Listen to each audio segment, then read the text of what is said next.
మనం ఇంత కష్టపడేదే చనిపోవడానికి కాదు కదా, నా కోసం, నా ఫ్యామిలీ కోసం మనసాక్షిని చంపుకుని నేను పనిచేశాను. అర్జున్ సార్ దేవుడిలాగా వచ్చి చాలా సమస్యలు సాల్వ్ చేశారు. ఆయనకి నేను చైత్ర అని తెలిసాక పెద్ద మనసు చేసుకుని నా మీద పోలీస్ కంప్లైంట్ కూడా ఇవ్వకుండా నన్ను క్షమించారు. నన్ను సొంత చెల్లెల్లాగా చూసుకున్నారు. నీ జీవితాన్ని నీకు మళ్ళీ తిరిగిస్తాను, మీ ఇంటికి నేను మళ్ళీ పంపిస్తాను అని మాట కూడా ఇచ్చారు. ఇప్పుడు ఆ మాటని నిజం చేస్తున్నారు. Thank you so much Arjun sir. నన్ను హేమంత్ని కలిపారు.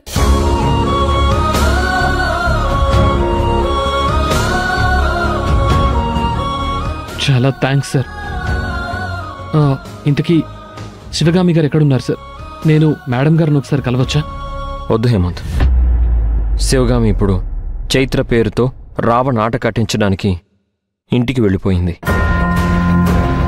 ఇక నుంచి రావణ్ణి దెబ్బ కొట్టేంత వరకు శివగామి చైత్రలాగానే యాక్ట్ చేస్తుంది. హేమంత్, మీకోసం ఒక ఇల్లు ఏర్పాటు చేశాను. అక్కడికి ఎవరూ రారు, ఎవరూ ఉండరు. అక్కడ మీకు అన్ని ఏర్పాట్లు చేశాను. చైత్రని తీసుకొని వెళ్ళు. ముఖ్యంగా మీరిద్దరూ మీ ఫోన్ నెంబర్లు మార్చేయండి. మీకు కావాల్సినవన్నీ సీక్రెట్గా అక్కడికి చేరుతాయి. ఏ కారణంతోనూ మీరు మీ ఇంట్లో వాళ్ళని కలవకూడదు. వాళ్ళకి కావాల్సిన అన్ని ఏర్పాట్లు నేనే చేస్తాను. ఏమన్నా అవసరం అయితే మార్చిన నెంబర్తో వాళ్ళతో ఫోన్లో మాట్లాడండి, అంతే. రావణ్ణి దెబ్బ కొట్టి శివగామి తన ఐడెంటిటీ తిరిగి పొందే వరకు మీరు బయట ఎక్కడా కనిపించకూడదు. ఇది కష్టమైన విషయమే, కానీ ఇది మీ అందరి సేఫ్టీ కోసం. మీ ఇంట్లో వాళ్ళ దగ్గరికి మీరు వెళ్ళకూడదు, అంతే. మిమ్మల్ని, మీ కుటుంబాన్ని మీరు సేఫ్గా ఉంచుకోవాలి. లేకపోతే ఇన్ని రోజులు మనం పడ్డ కష్టం వృధా అయిపోతుంది. మీరు చెప్పినట్టే నడుచుకుంటాం సార్. మేము జాగ్రత్తగా ఉంటాం. సరే, మీకోసం వెహికల్ అరేంజ్ చేశాను, కింద ఉంది.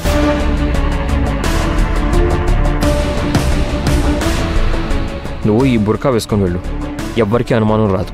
Be careful. మీరు మా జీవితాన్ని సరిదిద్దారు. Thank you so much sir. It's okay. మీరు కూడా జాగ్రత్తగా ఉండండి సార్. ఆ రావణ్ చేసే పనులు చూస్తే వాడు మామూలు మనిషి కాదనిపిస్తోంది. మీకు నేనేమైనా హెల్ప్ చేయగలిగితే నాకు ఫోన్ చేయండి సార్. నేను కూడా మీకు హెల్ప్ చేస్తాను. Okay Hemant, I'll take care. కానీ మీరు జాగ్రత్తగా ఉండండి. ఇన్ని రోజులు వాడు ఆటలాడాడు. ఇక నుంచి నేను శివగామి కలిసి వాణ్ణి ఆటాడిస్తాం. శివగామికి కోపం వస్తే రుద్రతాండవం చేస్తుంది. త్వరలోనే ఆ రావణ్ ఫినిష్ అని మీకు ఇన్ఫర్మేషన్ ఇస్తాను. ఆ తర్వాత మీరు కూడా స్వేచ్ఛగా హ్యాపీగా ఉండొచ్చు. మీరు బయలుదేరండి. వెళ్దామా? Thank you sir. Thank you.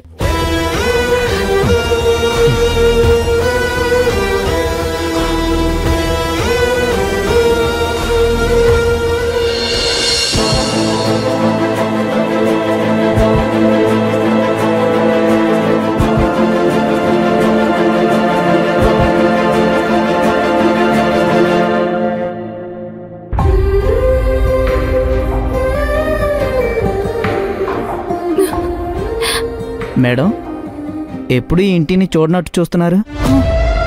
ఈ ఇల్లు ఎందుకో డల్గా కనిపిస్తుంది కదా? అలా ఏం లేదే, ఎప్పుడు ఉండేలానే అలాగే ఉంది కదా మేడం. నా ఉద్దేశం పెయింటింగ్స్ చేంజ్ చేస్తే బాగుంటుందని ఆలోచిస్తున్నా. చేయించండి, దాందే ఉంది మేడం. సరే, లోపలికి పదండి మేడం. సరే.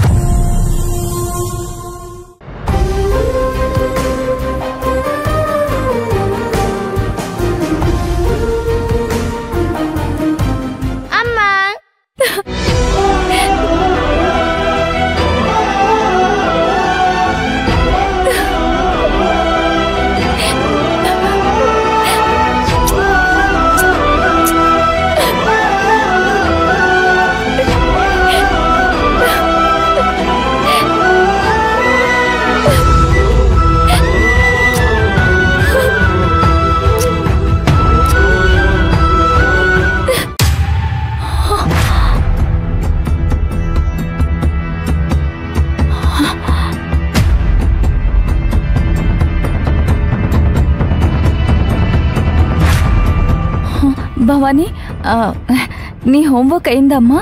ఓ ఎప్పుడే అయిపోయింది. నువ్వేంటి ఒట్టి చేతులతో వచ్చావు? ఇంకెలా రావాలి? బయట నుంచి లగేజ్ తీసుకొని రావాలా?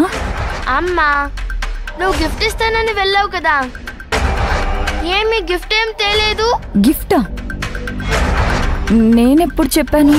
అదేంటమ్మా, మంచి గిఫ్ట్ ఇచ్చావులే. బయటకి వెళ్తూ నాకు, ఆంటీకి, అవ్వకి మంచి గిఫ్ట్ ఇస్తానన్నావుగా, ఇదేనా నువ్వు ఇచ్చే గిఫ్ట్? చైత్ర ప్రామిస్ చేసుంటుంది. ఓ అదా, నేను మర్చిపోయాను తల్లి. రేపు ముగ్గురికి డబుల్ గిఫ్ట్ ఇస్తాను, సరేనా? అది సరే, కానీ సుజాత, లక్ష్మమ్మని తీసుకొని పైకి రండి. సరే అమ్మగారు. నూరా,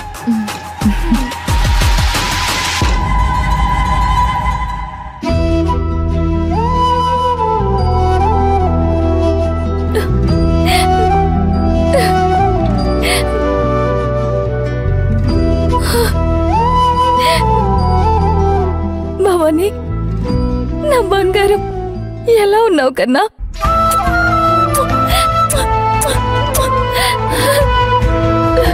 ఏమైందమ్మా ఈరోజు చాలా ఎమోషనల్ గా ఉన్నావు? ఈరోజు నేనేమైనా తప్పు చేశానా? ఎందుకు ఏడుస్తున్నావు?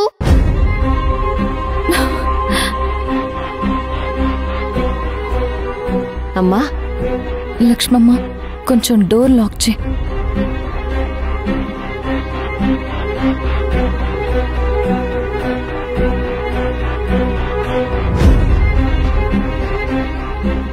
నువ్వెంత ముద్దుగా ఉన్నావు కన్నా, ఎంత ఎదిగిపోయావు. నిన్నెంత మిస్ అయ్యానో తెలుసా? నిన్ను తలుచుకుని ఏడవని రోజే లేదు. నిన్ను మళ్ళీ చూస్తానా అని అనిపించింది. అమ్మగారు, ఏంటమ్మగారు, ఇప్పుడే కదమ్మా బయటికెళ్ళారు, మళ్ళీ ఇప్పుడు ఇంటికి వచ్చి ఇలా వింతగా మాట్లాడుతున్నారేంటమ్మా? మాకేం అర్థం కాలేదమ్మా. ఇంతలోనే భవానీ ఎదిగిపోయింది, బాగున్నావా అంటున్నారు. అసలు ఏమైందమ్మా? ఎందుకు ఇలా మాట్లాడుతున్నారు?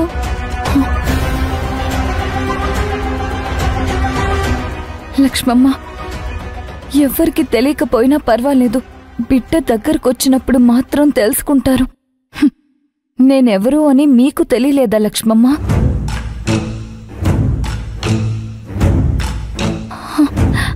ఇలా అడిగితే నేనేం చెప్పగలనమ్మా? మా అమ్మగారే కదమ్మా మీరు.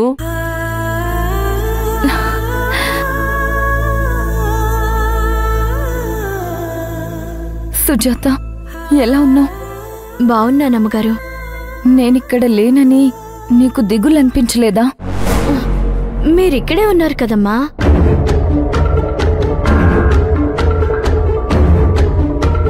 అది నేను కాదు.